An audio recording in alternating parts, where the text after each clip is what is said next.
Kembali Anda menyaksikan Gatra Insight, pemirsa Gatra TV. Dari berbagai sektor sudah membantu beberapa korban pandemi COVID-19 ini, Pak Mulson, dari mulai tingkat relawan sampai dengan tingkat korporat, semua bahu-membahu untuk melawan corona ini. Nah, ini kan harus bisa melakukan pengawasan juga untuk pemerintah juga. Jadi kan di beberapa tempat, apalagi di Wisma Atlet di Kemayoran sudah dibuat beberapa rumah sakit darurat. Nah, kira-kira apa yang harus dilakukan atau diawasi dalam rangka pemerintah memberikan bantuan kepada rumah sakit darurat di Wisma Atlet ini?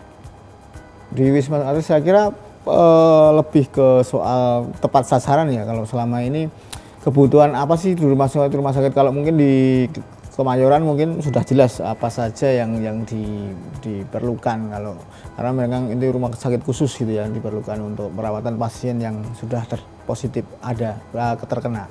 Tapi intinya kalau di rumah sakit yang lain mungkin bantuan-bantuan alat pelindung diri untuk tenaga kesehatan seharusnya memang harus tepat sasaran. Jangan sampai speknya aja beda gitu.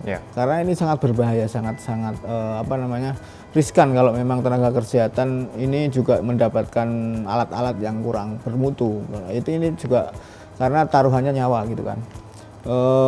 Kalau dari sisi kemarin bantuan-bantuan itu kan sudah jelas harusnya memang ada standarisasi, misalnya untuk pengadaan APD dan sebagainya, meskipun ada prosedur-prosedur yang memang kurang bisa mempercepat gitu, banyak prosedur yang malah menghambatnya. Ini yang juga perlu diperhatikan terkait bantuan-bantuan itu, juga pengadaan itu.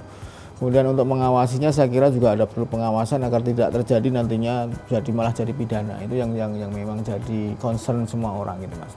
Oke. Dan bila memang masih ada yang menimbun seperti di beberapa online shop juga yang masih menjual dengan harga tinggi, itu apakah memang lolos dari pengawasan aparat penegak atau seperti apa?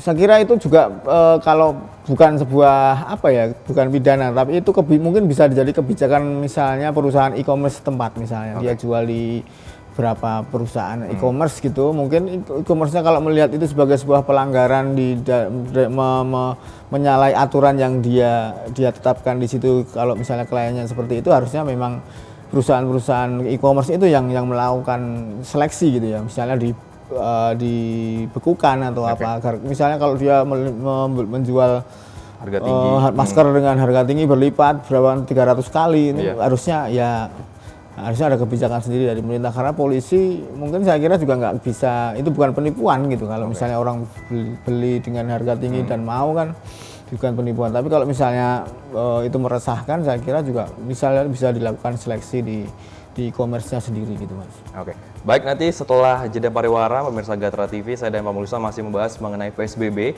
yang sudah berlangsung di DKI Jakarta dan juga di Jabodetabek pastinya. Tapi setelah jeda pariwara berikut ini.